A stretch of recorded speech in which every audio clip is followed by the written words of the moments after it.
Welcome to Unit 26. In this chapter, we're going to be talking about urinary system physiology, essentially renal physiology. This is discussion of the basics of how the kidneys perform their function, specifically talking about clinical scenarios in terms of physical properties of urine, formation of crystals, or what kind of microscopic crystals we can see in observation of urine under a microscope, and a little bit discussion of how we determine the function of the kidneys using blood tests. So now, other discussion of the physiology of the kidneys is basically discussed in the textbooks and the lab manual, but these specific fundamentals I want to talk about today in this video. Now, so when you think about when urine is obtained, whether via a catheter or as a sample provided by the patient in the hospital, a clinical setting, or just being outpatient clinic, that sample of urine is put in a container and then taken to the lab. And in the lab, we make an assessment of what's called urinalysis, of analyzing what's actually found in the urine. So there are specific chemical and physical properties of urine that we all must be aware of in order to better understand how this waste product connects to the normal physiology of the body. So when we think of urine, we want to think of it as in terms of volume. Now, is the person urinating a lot? By the way, the process of urination is called micturition. Micturition is like a fancy way of saying basically urination. And so, is the person urinating a lot? In that case, they have polyuria, means excess of normal production of urine. This potential could be physiological due to a state such as person has been drinking a lot of water that day, for instance, taking in a lot of fluids, and so they expect to produce more urine, so they will have polyuria physiologically, or a pathological state of polyuria due to certain different medical conditions. In some cases, we might not have a normal production of urine, but essentially less than normal, right? Kind of a deviation from the norm, and this will be called oliguria. Again, so oliguria is not excess amount necessarily, but usually would be considered sort of less than adequate amount, again, based on all kinds of different protocols and criteria used in hospitals or in labs to kind of predict how much urine a person should be making based on their state, right? Maybe this is post-op, after surgery, maybe this is related to certain kind of endocrine or the disorders of the kidneys, and we can make that statement that they have oliguria. And ultimately, if the person is producing no urine, whether this is due to obstruction or true damage pathologically in the kidney, that the kidney is no longer able to filter blood properly and produce urine, then we call this anuria. Anuria, again, no urine has been produced. Obviously, this is a very extreme, dramatic case, and often is an indication of acute kidney failure. Now, what are other physical properties of urine? Obviously, we look at the color of the urine. Is the urine light yellow? Is it dark yellow? Is it much darker than that? Right? The darker the urine becomes, this is an indication that more waste products have been secreted into the urine, and often that means this is a sign of either dehydration or inflammation. Right? The lighter the urine, the more water is present in the urine, and more hydrated the person is.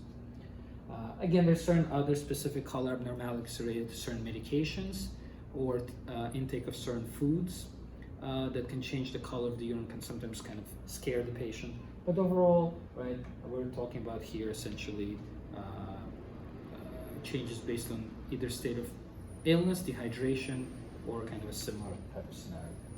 pH of urine is important. Again, it is not as critical as pH in blood, where we have a very, very narrow range here, but we want the pH of urine to stay around from pH 6 to around pH 8. And again, this is based on kind of different evaluations, whether the person is taking certain medications or not, or different kind of disease states, but this should be around the normal range of pH. So again, basically the urine usually would be a little bit more basic, and sometimes could be a little bit more less or more acidic rather than normally we think of body fluids. Odor, right? Urine has a certain very specific odor, usually due to the ammonia present in it as a waste product. Very unique odors of the urine have been documented, indication of certain pathological states like inherited genetic mutations in children or certain other abnormalities. Again, normally we can just say essentially is there a strong odor or mild odor in the urine during normal evaluation of urine sample in the lab.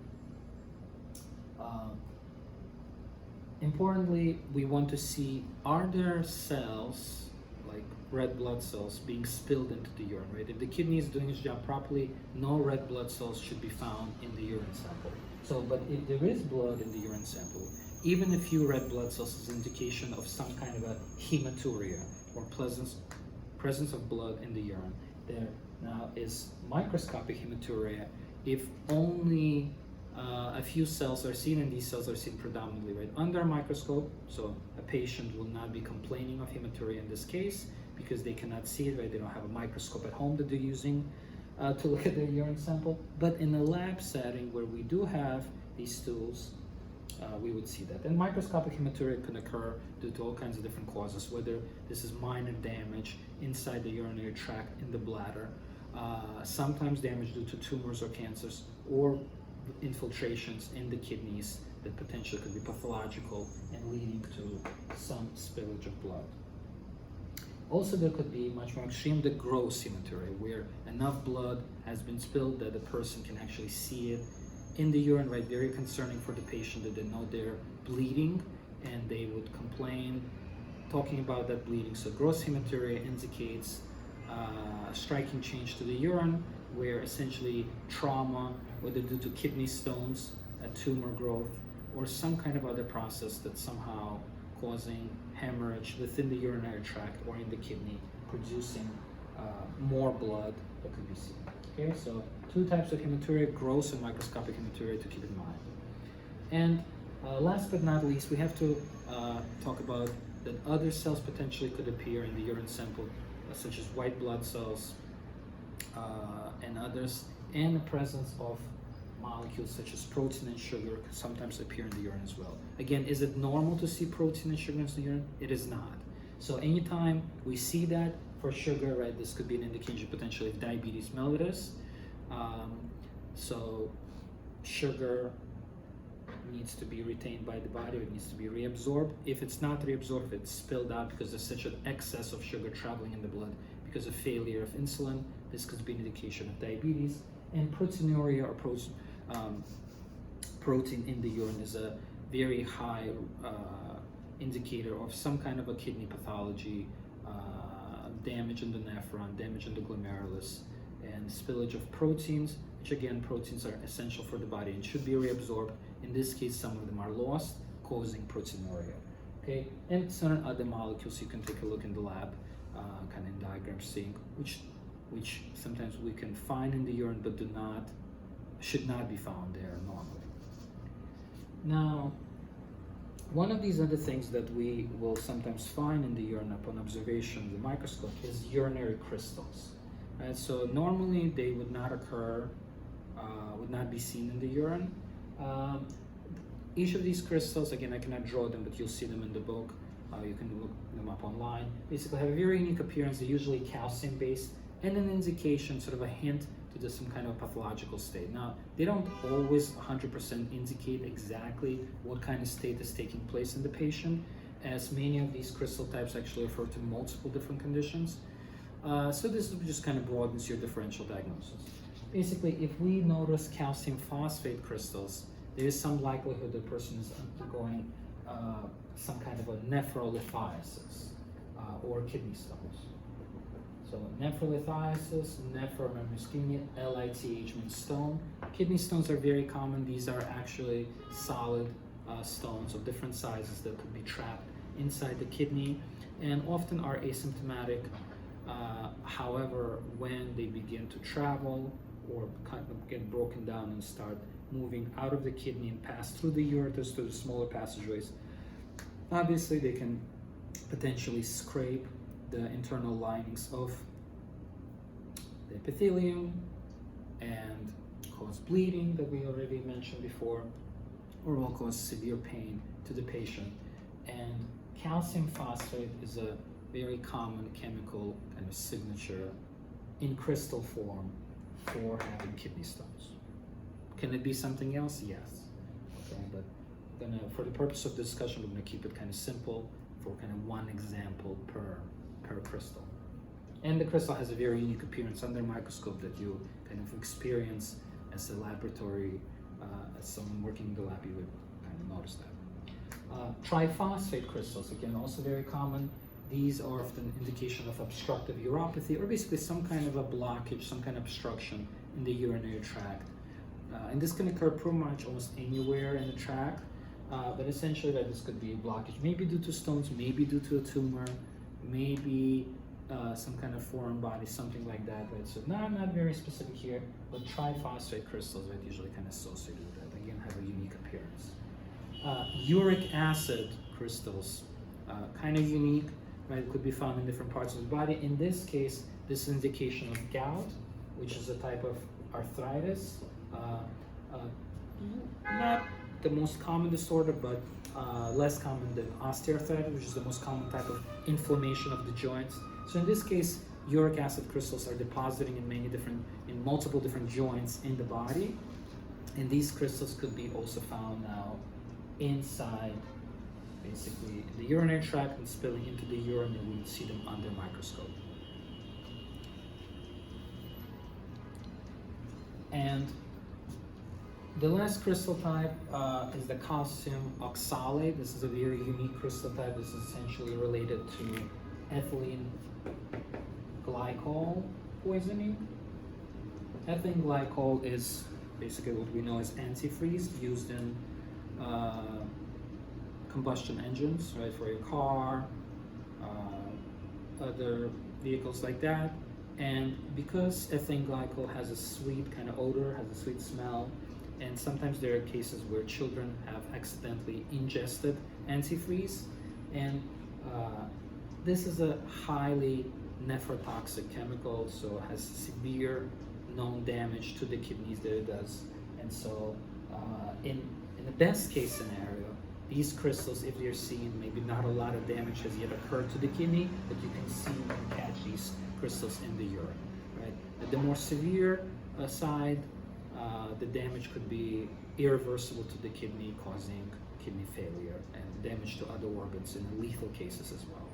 Again, when we see calcium oxalate crystals, you're thinking of ethylene glycol poisoning or antifreeze poisoning due to basically ingestion of this liquid that normally goes into a car. It's a coolant for an engine. Now, there are many other crystal types also available. You can take a look at them in the book and kind of find them on your own. These are the ones I want you to know. Now, the last part here we're going to discuss here is thinking about how do we actually determine the kidney function of a person. Besides doing urinalysis and all these different evaluations, we can actually obviously do like a sonogram, ultrasound of the urinary tract. We can do more advanced radiology techniques to look at the kidneys, like an MRI, let's say, of a kidney, or a CAT scan, things like that. But we need a simpler test, right? Something that could be just done through a sample of urine, right? Urine is all, sample of blood.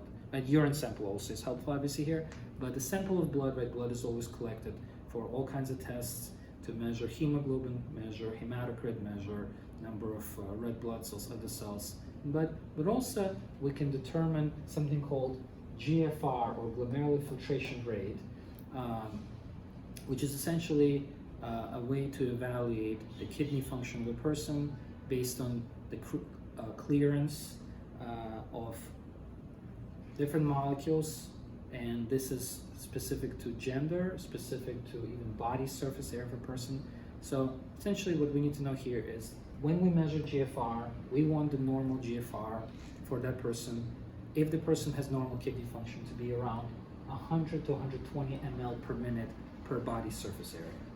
So